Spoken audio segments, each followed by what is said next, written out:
Top of the morning, guys. We're at the Johnston Museum here in Yukon, Teslin, on the Teslin Lake. They just had a major flood here, and we thought we'd stop by the museum before we check out the town.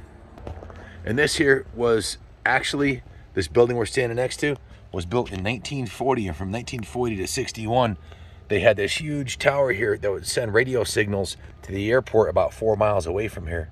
It was a Canadian government line of air navigation stations that they had across the north here to aid the USA's World War II delivery of Lend-Lease aircraft to Russia via the Yukon, where we are. We're in Yukon. We're actually 400 miles north of the southernmost point of Alaska in Teslin. We're going to head north to Whitehorse later today, which is about 100 miles, but this is an actual log kit that the government sent to build this radio airwave station.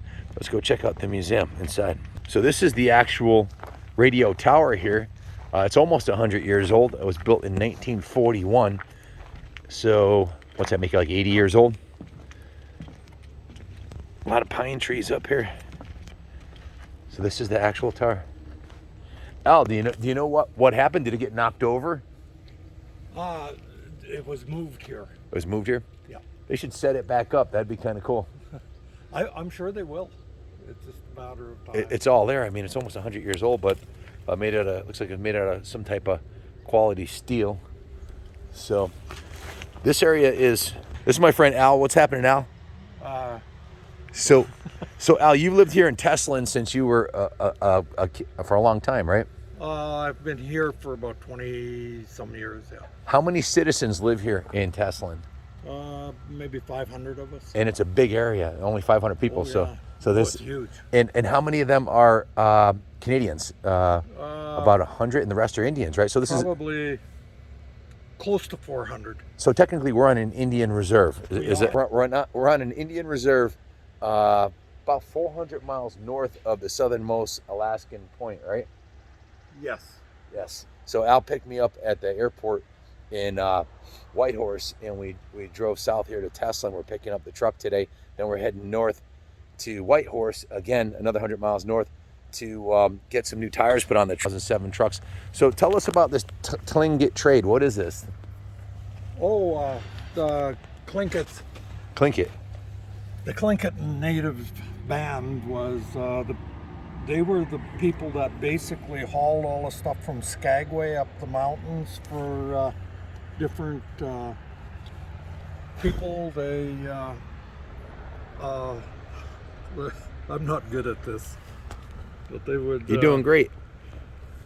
They would, in lots of cases, they would take the packs halfway up the mountain from Skagway. Okay. And then renegotiate the price of finishing the. Yeah, the price went up when you're halfway up the mountain, right? Yes, they did. Yep. And they would walk away from people too. Leave you stranded halfway up the mountain. You better cough up the cash. Yep. That's a great way to do it. So they're quite the traders. They you definitely want, if you're dealing with them, get your cash up front. They're pretty quick. So basically, this is more a reservation for the white man than it is for the Indians, because this is their land. So you guys are the visitors here, huh? Oh yeah. They treat you good? Yeah. Got a good relationship with like I don't know if they feel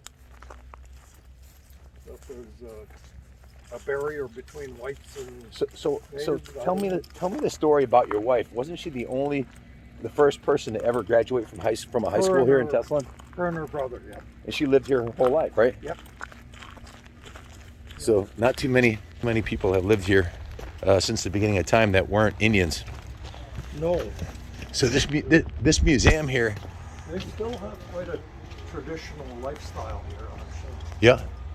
Yeah, it's probably a little simpler than down in the States, huh? It is, yeah. Very cool. Let's go check it out. Just like at the New England Motorcycle Museum, you got to sign in here so they know where you came from. Wow, here's some visitor from China, Indiana, New Jersey. That's where I was born. It's 5,000 miles from here. Wow. Sacramento, California.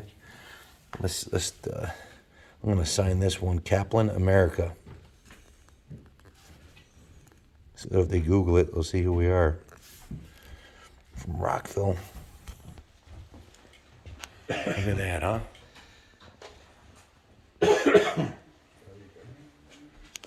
They had some unique hats back then, didn't they? I'm sorry? That was kind of a wild looking hat the guys got on there, huh? The Haidas and Tlinkits, they did their hats. Mostly made out of reeds. So they'd been here for thousands of years before Oh yeah, the. thousands. So, Uh, so until there 1896, wasn't a lot of fur trade this far north. so they were pretty much undisturbed for thousands of years until 1896 when the gold rush happened and people started coming, right? Right.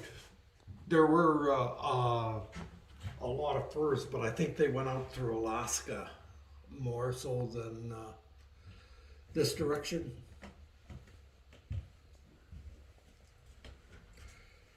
Yeah, mortal enemies of the Tlinkits were the tall towns. They used to come up here on raids and take people as slaves and whatnot. So it's spelled Tlingit, but it's pronounced Tlingit. Tlingit. Southeastern coast of Alaska. Mild and humid environment. So dry, cold climate up here in Yukon. Trade routes. So they're traders. Seaweed, cedar baskets, shells, and fish oil for native copper, furs, tan hides. So the Tlinkits were miners also for copper. Is that correct? Oh yeah, And then they found gold too eventually, right? they did. Then the gold rush happened. But I don't think gold meant much to them until the white men showed up. Like, What they used the copper for tools and making yeah, stuff. Yeah. yeah, more so than Wow. Supplied native copper, furs, especially beaver, lynx, and fox, raw and tanned caribou and moose skins, snowshoes, ground squirrel robes. Those were their trades. Birch bark baskets. Back then, there was no supermarkets. You didn't go to Big Y to get your food. You went out and hunted for it, right? oh yeah, So you caught yourself a what was it? A deer, bison, caribou. caribou. Probably was their biggest. Caribou and moose. Yep. Moose is.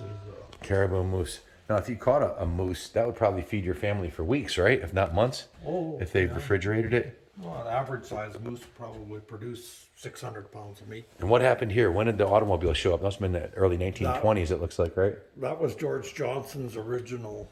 And that's what the museum was about, the Johnston Yes. Museum. Check this out. He had snow chains on his tires. Wow. Is that George Johnston right there? I don't know which is which.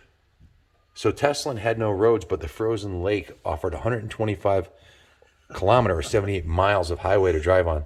So they used the frozen lake as their means of transportation. Yep. Which is great unless you fall through the ice, right? And then in the summertime, you needed a boat, right? Right. Wow. So Johnston bought the first automobiles here to the Indian culture, right? Yep. Imagine being 1920 and you see this crazy white man Johnston rolling up in this thing. I wonder what they thought when the first time they saw their first automobile. Oh, he was native here. Oh, he was? Yeah. Okay. Oh, he's a native photographer.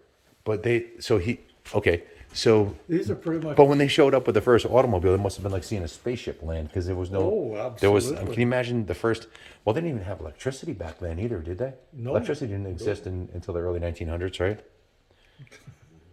One spring, George's car broke through the rotting lake ice. Miraculously, both car and driver made it to shore, but the vehicle was stranded until after breakup. Wow. So it fell through the ice. That's some big dogs back then too, huh? What kind of dog is that? That's Just a mongrel. That's They a- make the best dogs. It's a hairy lake monster dog. Look at him. Yep. Wow. So He's a work dog. was it this exact car right here or one like it? I think this is the original. Well, he took There good care of should it, be a didn't he? write-up on it Wow. there somewhere. They restored it. So look at the jackets. They made beautiful jackets and boots, huh? Yeah. Wow. Yeah. The Native American headdresses. Oh, they did cool. some awesome work. That's moose. Yeah, and these were. Oh, this is moose hide. Yeah. Wow, look at the boots. Those are beautiful. I want to buy Christy a pair of these. They have any of these for sale? She'd love this. Yes, they do. I don't have to buy her a set. Very cool. Look at the gloves too, huh?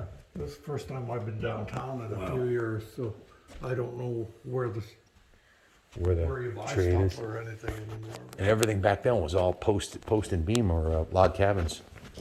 This is Teslin's first car. Yeah. I want to hear the story about the first motorcycle. If you live in a place with no roads, why buy a car? The story of George Johnston's car, the first automobile owned by a First Nation member. So he was an Indian.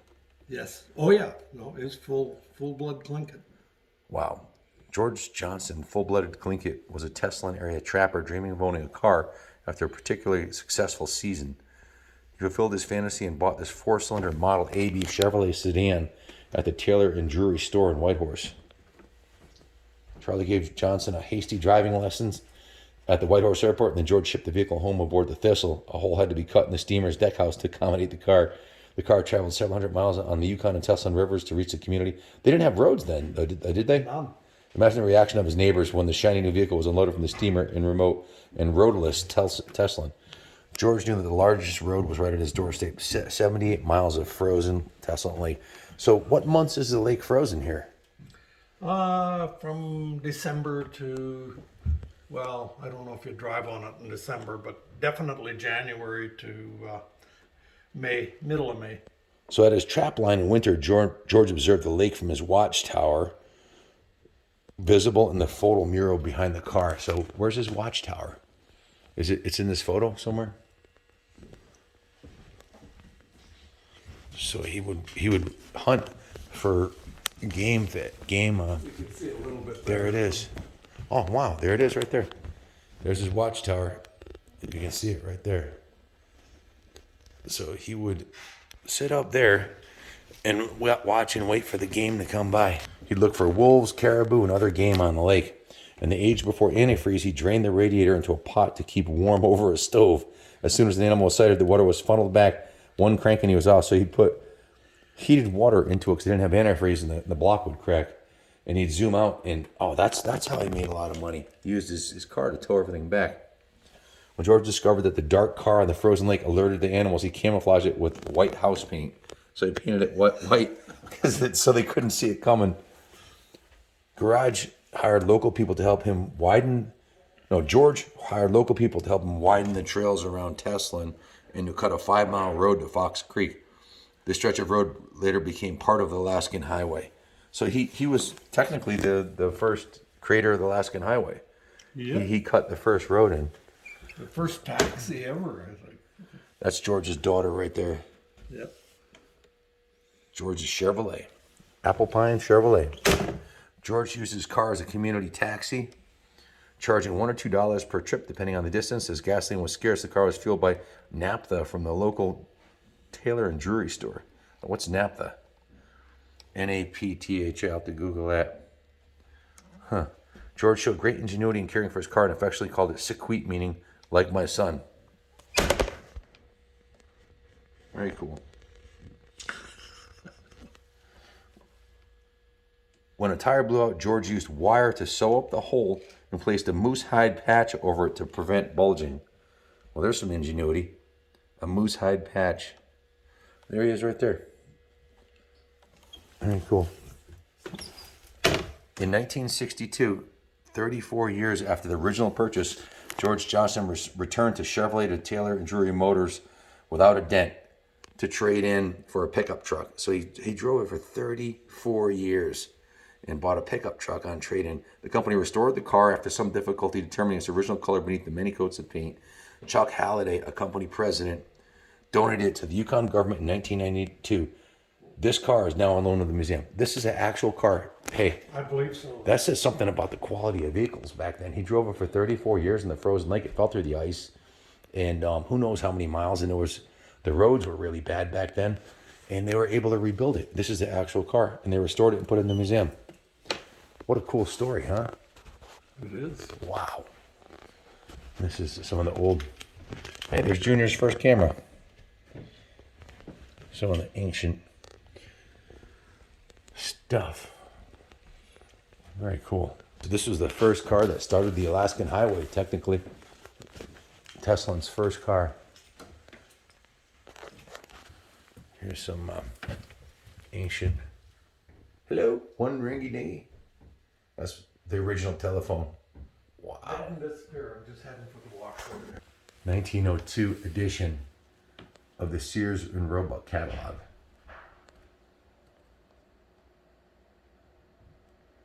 Wow. In the original computer typewriter. Very cool. Death and funerals. Since they believed that their spirits would be reborn, Tlingit elders did not fear death.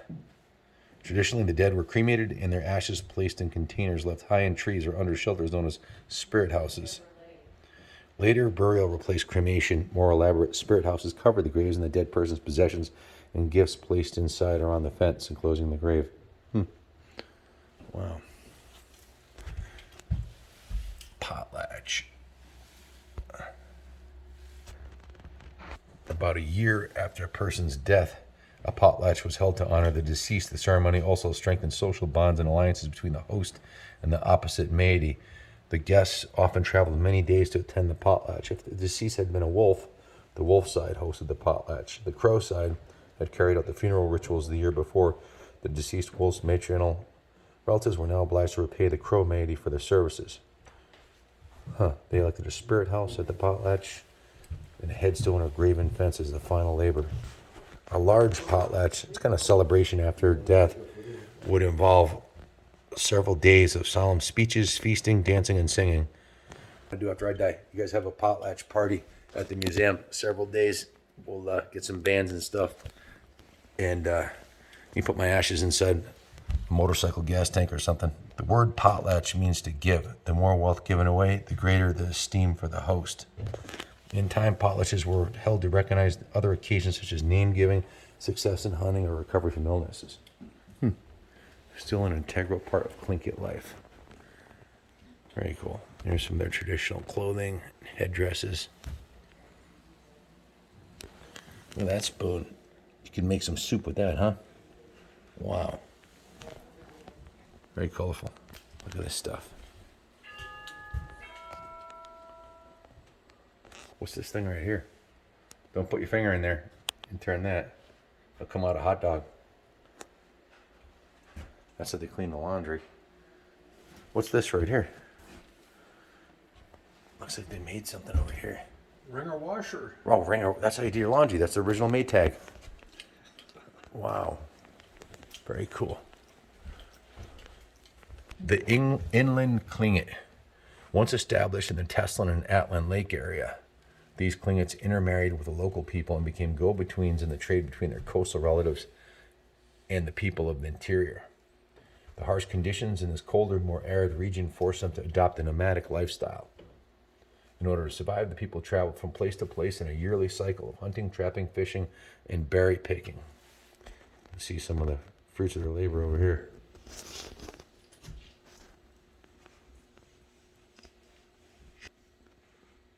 The transient way of life meant that they had to develop new implements suited to this different environment. They manufactured snowshoes, skin boats, and other lightweight, portable necessities that could be easily transported by pack dogs.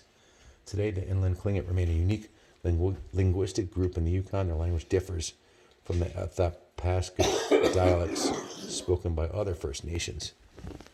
Autumn, hunting and gathering. Look at this. This guy's got a massive moose head. Wow. And lots of fish. Tons of fish in the 80-mile lake. The brief summer season was spent in visiting with friends and relatives. Each year, Tlingit people gathered at fish camps to catch trout and whitefish along the shores of Teslin Lake. Guess the whitefish are delicious. Autumn was hunting and gathering. Leaves yellow by the end of August and snow arrives as early as September. Autumn was a short and very busy season. This time of year, when the animals were in prime condition, was the best season for big game hunting. They would actually make smoke-dried meat and stored in caches for winter use. But that was the original beef jerky. That Christy makes some really good beef jerky. Dry meat, yeah. Tanning hides. That was another one of their trades.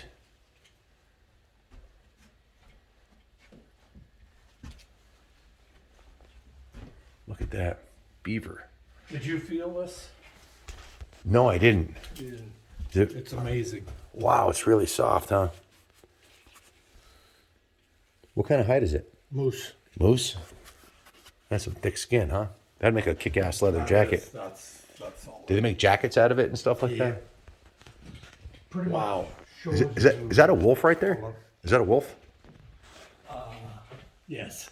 Wow, look at that guy right there. That's a big-ass wolf. That's a medium. There's two of them. There's one over there, too. Yeah. Aboriginal people believe that the spirits of all beings were indestructible.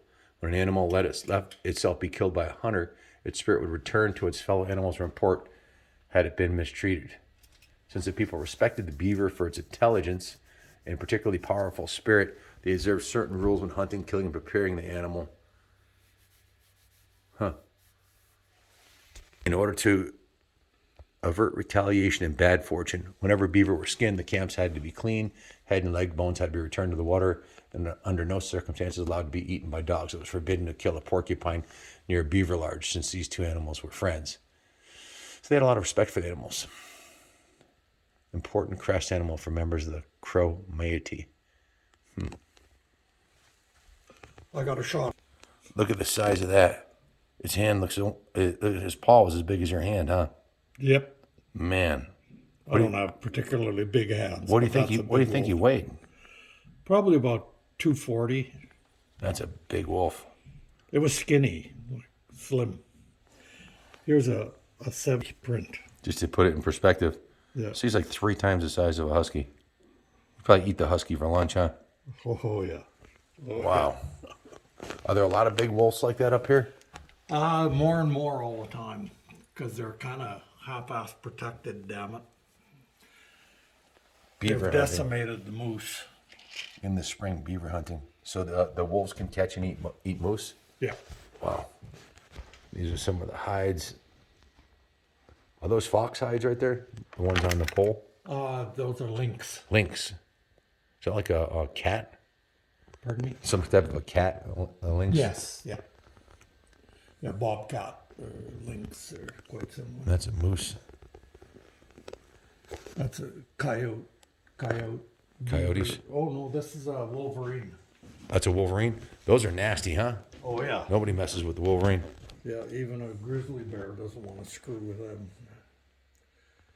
They're vicious little things. Wow, look at that guy right there. Snowy owl, Snowy owl. caribou. Yukon winters are very cold with short daylight hours. Although the people still hunted caribou or moose, most of their food came from provisions stored in their coaches, caches. Traditionally, this was a season for quieter pursuits such as the preparation of hides, the sewing and mending of garments, and above all, storytelling. They had story time. In an oral society, it was essential that the elders pass on their knowledge. These legends and myths gave the younger generation rules to live by as well as a sense of the order and meaning of life. Just like when we have story time with Uncle Ken. There's 2 moose fighting that got locked together and they died together. Oh, what a shitty way to go, huh? Ugh, Wow. horrifying. As a hunting economy, the native people of the southern Yukon depend on animals for many aspects of their survival. They use most parts of the animals for food and manufacture other necessities such as clothing and tools. But animals also played an important role in the people's worldview and belief system. In the old days, the people considered the crow or the raven to be the creator of the world and its human inhabitants. The Tlingits believed that animal mother gave birth to all animals on a swing she had hung between 4 mountain peaks near Carcross. That's pretty interesting. Animal mother laid down certain rules for the appropriate manner in which humans were to treat her animal children. At that time, animals and people could still talk to one another, and animals could appear in human guise. As givers of good or evil, they were feared and respected and could never be ignored. How cool is that, huh? Some of the history. Snowshoe hare, rabbit. Wow, they saved families from starvation in the winter. They used the pelts for decorating clothing, crafts, ground squirrel. We have those. They made robes and trims on ceremonial garments. The red squirrel. Porcupine. They said they're tasty. Emergency meal because for people, animal is easy to catch. Its quills provide a strong defense against other animals. The lynx. That's what that was over there, huh? Mm-hmm. The moose. Major food animal for the Tlingit people. The grizzly bear. A legend tells the story of a woman whose husband turned out to be a bear in disguise. The woman's brothers killed her bear husband and ate the meat, but she and her half-bear children refused to share in it. Some people believe that the story explains why many Yukon Aboriginal people do not eat grizzly meat to this day. When encountering a grizzly on the trail or in a berry patch, a hunter or berry picker would speak quietly and explain that they were out tracking moose or gathering berries and that no harm would come to the bear. So they talked to him. There's black bears. Wow. The Yukon Aboriginal people viewed black bears as much in the same way as they viewed grizzly bears. Powerful spirits that demanded respect and proper treatment when they were killed. It was not wise to speak badly of a bear because the bear spirit would hear the words and punish the speaker. They were rarely hunted. Better Wolverine? meat than pork. Really? That is my pork, was black bear. Wolverine. Yeah. Strength, courage, and determination. Spirit is very powerful. It's acquired as a spirit helper by some shamans. Highly prized for frost-resistant properties. Martin. The red fox. Mischief and mishap called smart man by the inland Tlingit. The fox was considered a harbinger of ill fortune, but also regarded as a spirit helper. They didn't eat it, but they used it for robes and stuff like that. Coyote. They actually bred them to become domestic dogs. The wolf. Early Yukon Aboriginal people respected the wolf in the way that one great hunter respects another. Hunters would come upon a moose freshly killed by wolves. In times of need, they would take the meat to feed their families, giving thanks to the wolves in return. The wolf is an important member of the animal world of all southern Yukon Aboriginal people. Although not hunted for food, the wolf is a powerful symbol and crest animal for members of the wolf moiety. Wolves, like many other animals, were seen as akin to humans, even referred as superhuman. Wow. I think they're smarter than people. You think so? Yep. Wow. That's pretty cool. They're quite an animal. Caribou. Caribou fence. Mountain goat. And the thin-horned sheep. That gives you an idea what they, what kind of animals they hunted up here. And is this what they had for houses? I'm sorry? This is the typical house they would have? Yeah, this would be a line shack for a trapper. So this is what they live in when they're up in the mountains hunting? Yeah, this is maybe a little better done than most. Yeah, it looks pretty nice. It's like, you know, the tiny homes they talk about? I'm sorry? You ever hear of that new phase they're doing tiny homes? People are buying little tiny small homes. They had the peace pipe I too. could live in here. I would too. Christy and I lived in a camper 2 winters in a row that was only 12 foot deep by 8 foot wide, so it really wasn't much bigger than this. We get along. The same, actually. We get along really good. So I didn't mind it at all. She wanted something a little bit bigger. That's why we got the bigger camper. But yeah, look at that. Huh. Trapping. They did trapping too. And there's their sleds for dragging animals back. So it was different times back then, huh? And it wasn't that long ago. A couple hundred years ago, this is how they did it. A lot of this is probably only 70 years ago. 70 years ago? Yeah. Yeah.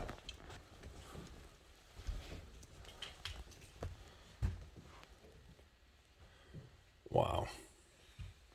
That's the last thing you want to see when you come back to your boat, a grizzly bear, huh? You just never want to see that. That's an old ugly bear. Totally unpredictable. Totally. That's a grizzly, right? Yeah. Is that about the average size of a adult grizzly? Pardon me? Is that about the average size? No, that's a little oversized.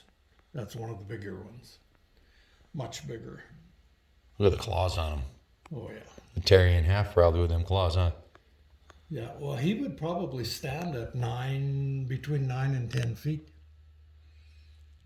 Yeah, that's the last thing you want to see when you go back to find your boat, your moose skin boat.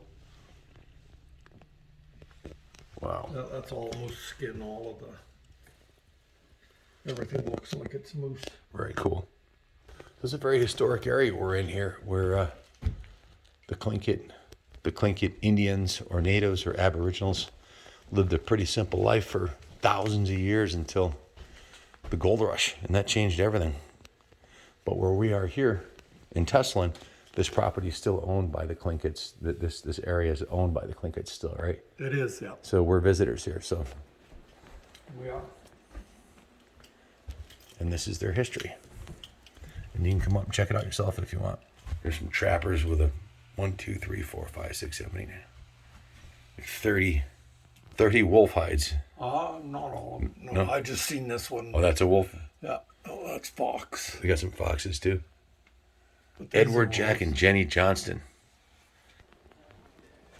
Just give you an idea where we are. This is the southernmost point of Alaska. If you stuck with us this far, we're way up here in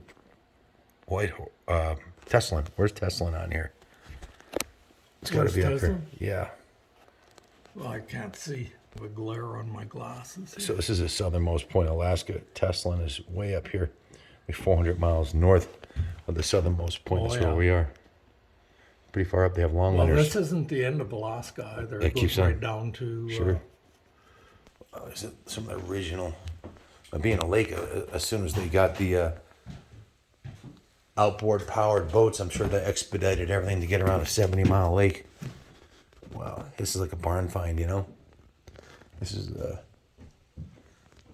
very cool. Old tools and lanterns and stuff like that.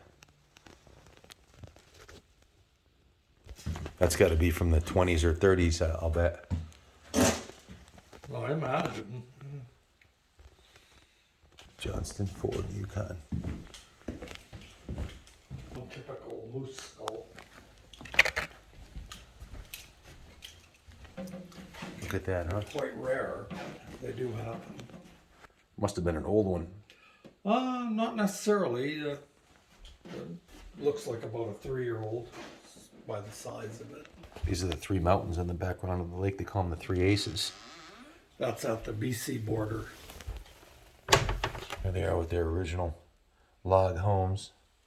The Teslin Trail of Fire. Fires is a big deal up here too, right? You guys in dry season because it's so arid up here. You have a lot of fires.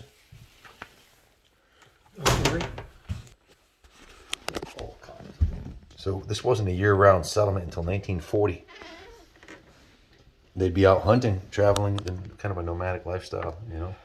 Well, this was kind of a village, and then 100 miles up the Teslin River, or it's called 100 Mile. That's where they would go and hide their families from the tall towns. Yep. The tall towns would come on raids, and What are tall towns? Is that a? another band. And they would come and raid them, and Yep. would they kill them and stuff? They have like Oh, yeah. a war. Yeah. They were still murdering each other in the 50s. You're kidding me! Wow. Nope. Were So the native Indians would have wars. They were warriors. And slaves were quite common.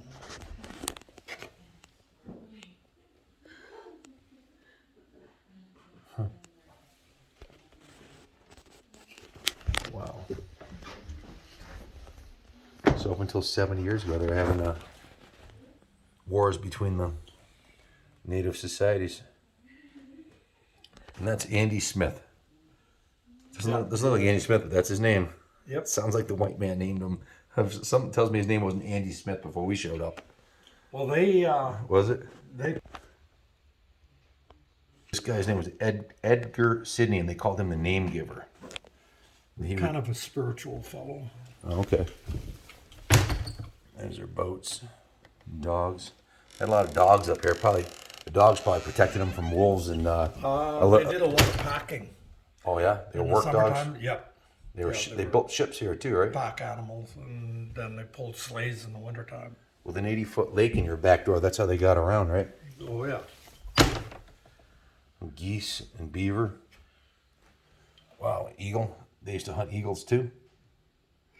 No, I wonder how they'd kill an eagle. They must have had arrows or something. they never killed them. Look at that moose hide. Oh, so they must have found a dead one? Find it or raided an abandoned nest with fine feathers. Totally illegal. Holy shit, now. look at that. Yeah. Wow. He's like, hello, how are you doing? I'm dead. I don't look dead, but I'm dead. He doesn't look dead, does he? Oh no. John Thomas' father Still with the looks grizzly bear. spooky to me. Yeah, he's dead, but you don't look dead. Maybe he's playing dead. No, he's definitely dead. Charlie Jackson. Something tells me the white man named him too. Frank Johnston and Mrs. Shorty. Or Annie Johnson, Mrs. Shorty. She must have been short. Matthew Tom on a Teslin built birch toboggan. Yeah, we just buried him last year. Really? Yep. You're part of the living history here too, right? You've been here for how many years? Oh, about 20 so. 20. No, I'm But not. your wife was one of Oh the yeah, original. my wife is my mother-in-law is definitely part of the history here. When did she? Your mother-in-law? She was born here. She came, I think, 57. Okay. These boys just chilling on the porch here. Look like a rough bunch, huh? I don't think you'd want to Well, mess they with them. dressed well. Look at these young fellas. Billy Johnston and first Jimmy Johnston. So that's Billy and Jimmy Johnston. George Johnston and Matthew Johnston. That's the guy right there. Bought the automobile to Teslin. George Johnston, that's him in his later years. He left a rich legacy of historic photographs that are among the Yukon Archive's finest treasures, using a 616 Kodak bellows camera and developed his own prints. The self-taught Aboriginal, he was Aboriginal, that's the actual name of his people, Aboriginal photographer, captured on film almost every aspect of life in the Teslin area, thereby preserving a unique record of his people's seasonal activities and the cultural change that befell this Tlingit community over a period of some 40 years. So, He was definitely a visionary. George Johnston Museum, come check it out. If you're ever up and taking an RV tour through Teslin, definitely a cool place to check out. So, Back 3,000 pounds. born in 1893, so he lived to be 79 years old. Born on the bush, he was born in the bush on the Nakina River into his mother's Wolf clan in 1897, then named by his maternal grandmother, and despite the gold rush events encircling his people, raised in the traditional Tlingit way. The typical inland Tlingit man, he became skillful at snowshoe making, hunting, trapping, and boat building, and when tragically widowed with a small daughter, he moved into his brother's home. However, a trip to modern Juneau, Alaska at age 16 had planted a futuristic seed in him. Though living 100 miles from any road and quite unheeded by local people, George Johnston announced early that he planned to buy a car. Meanwhile, he ordered an Eaton's catalog camera and self-taught began a 25-year ethnographic record of daily events in inland Tlingit life. He took his camera with him everywhere, developing the film himself in a small cabin.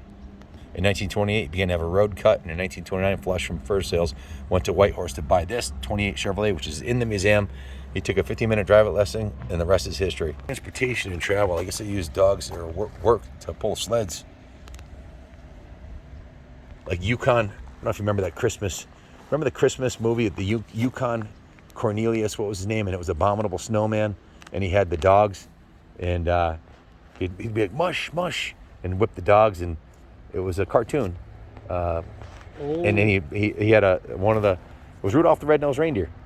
And then he had one of the guys on one of the elves wanted to be a dentist, and he ended up knocking all the teeth out of the Abominable Snowman, and then the Abominable Snowman wasn't a bad guy after all. You never saw that? No, I never. What have we here? If you ever come up here, bring lots of bug spray. There's lots of mosquitoes this time of year in the summer. So that's it for the George Johnston Museum.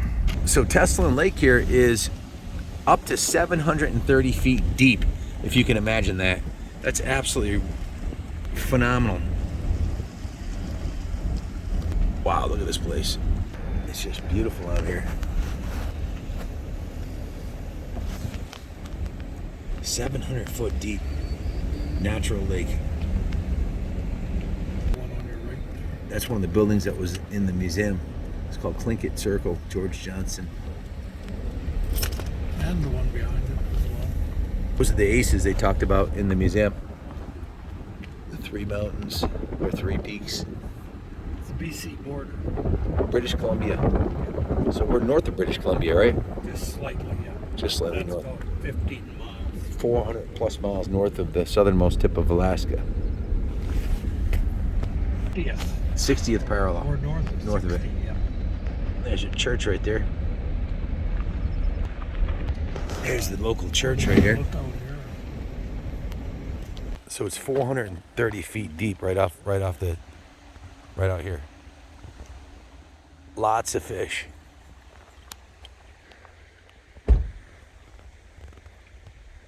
This is the original Anglican church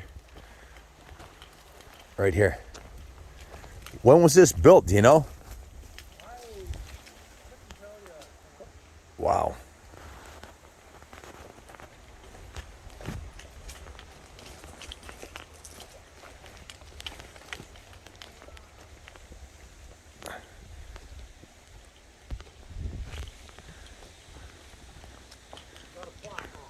It does? Hey, little buddy. St. Philip's Parish Hill, built in 1909. Well over 100 years ago. There's a new church.